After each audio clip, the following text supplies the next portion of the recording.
Kerajaan negeri akan memperkukuh pelaksanaan Pelan Pembangunan Hala Tuju SMJ 2.0 yang akan dilancarkan hujung bulan ini.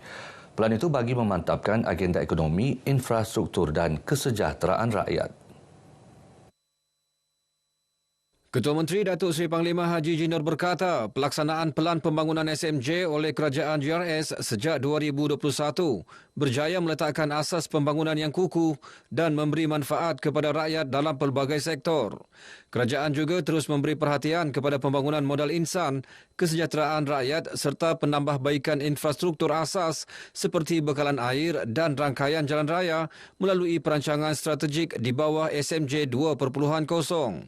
Beliau berucap pada majlis angkat sumpah dan menandatangani aku janji Jawatan Pemimpin Pembangunan Masyarakat PPM Negeri Sabah di Menara Kinabalu.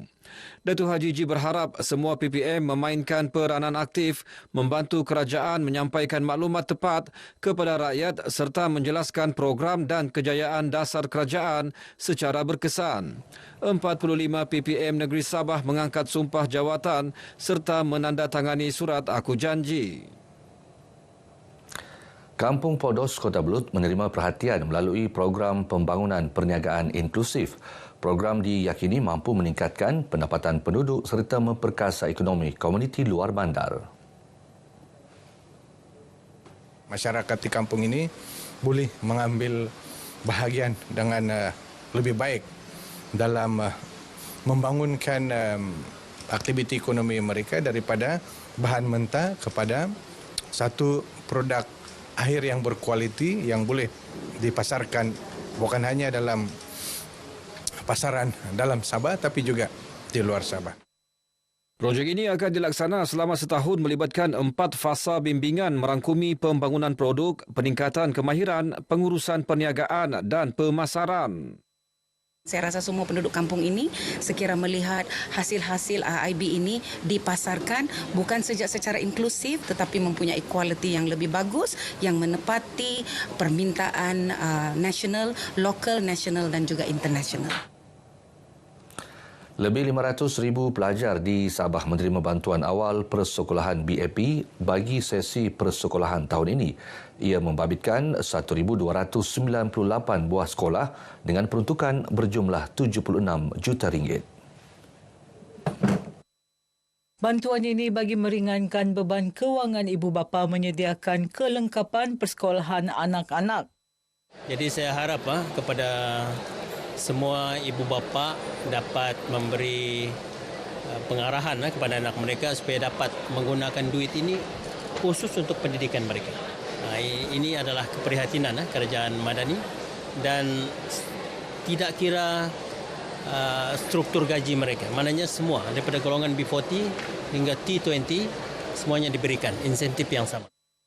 Beliau ditemui media selepas majlis penyerahan bantuan awal persekolahan BAP di SMK Bandaraya Kota Kinabalu. Tahun ini bantuan awal persekolahan dinaikkan kepada RM150 berbanding RM100 sebelum ini.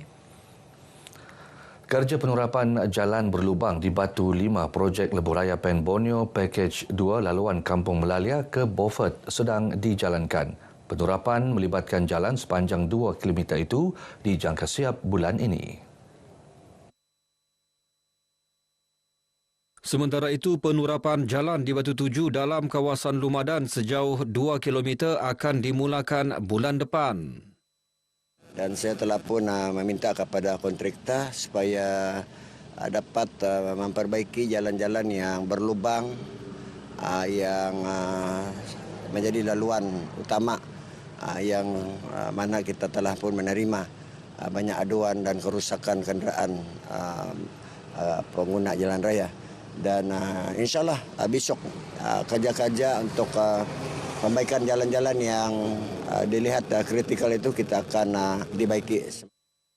Bagaimanapun, kerja penurapan mengalami kelewatan daripada jadual asal disebabkan beberapa faktor. Justru kontraktor lantikan diminta segera menyiapkan projek berkenaan yang kini mencapai 62.5% siap. Kementerian Wanita, Kesihatan dan Kesejahteraan Rakyat terus memperkukuh agenda pemerkasaan wanita. Ia melalui kerjasama strategik dengan pertubuhan bukan kerajaan NGO bagi memastikan golongan wanita tidak ketinggalan dalam pembangunan. Saya percaya NGO ini merupakan satu ejen yang terbaik ya untuk kita menggerakkan dan memastikan para wanita kita tidak tertinggal daripada mendapat sokongan dan support daripada bukan sahaja daripada kerajaan tapi daripada agensi-agensi swasta dan sebagainya yang mampu memberi perubahan kepada nilai hidup dan sosial mereka dan inilah yang kita harapkan. Kerjasama ini menjadi pemacu utama ekonomi wanita Sabah sekaligus membuka peluang pekerjaan dan memperkukuh kesejahteraan keluarga serta komuniti. Datuk Rina ditemui pemberita selepas menerima kunjungan daripada Persatuan Industri Kecil dan Sederhana Wanita Sabah, IKS NITA, di Kota Kinabalu. Undi pos alternatif terbaik bagi pengundi yang berada di luar kawasan selain menjadi motivasi kepada belia untuk menunaikan kewajipan mengundi. Pensyarah Kanan Sains Politik dan Hubungan Antarabangsa UiTM Sabah Dr. Arvin Tajari mencadangkan agar SPR mengkaji inisiatif ini. Ini perlu dinilai dan juga perlu diambil tumpuanlah kepada dari sudut peranan SPR untuk memberikan alternatif yang baik kepada pengundi-pengundi. Mereka nak mengundi tetapi ada kekangan dan antara benda yang perlu difikirkan adalah undi pos. Beliau ditemui selepas menjadi tetamu rancangan Kami Baik ini di studio TVRTM Kota Kinabalu. Pendekatan ini bukan sahaja menjimatkan masa, malah mengurangkan beban keuangan untuk balik mengundi. Beliau yakin sekiranya dilaksana, peratusan pengundi muda akan meningkat. Produk tempatan Sabah berasaskan sumber semula jadi berpotensi besar diketengahkan ke pasaran antarabangsa. Ia merangkumi sektor kosmetik, makanan dan ekonomi biru. Penggunaan sumber tempatan bukan sahaja mengurangkan kebergantungan kepada bahan import, malah mampu meningkatkan nilai ekonomi serta menyumbang kepada promosi pelancongan negeri ke peringkat global. Saya lebih suka kalau boleh kita punya local product yang ada di Sabah ini kita buat ke international market, because that is always my dream to bring kita punya produk sampai keluar. Sebab kalau di sini mungkin dia punya produk itu tidak dinampak, tapi apabila kita keluar produk kita akan dinampak, negeri kita dinampak, kita membawa semua termasuklah pelancongan.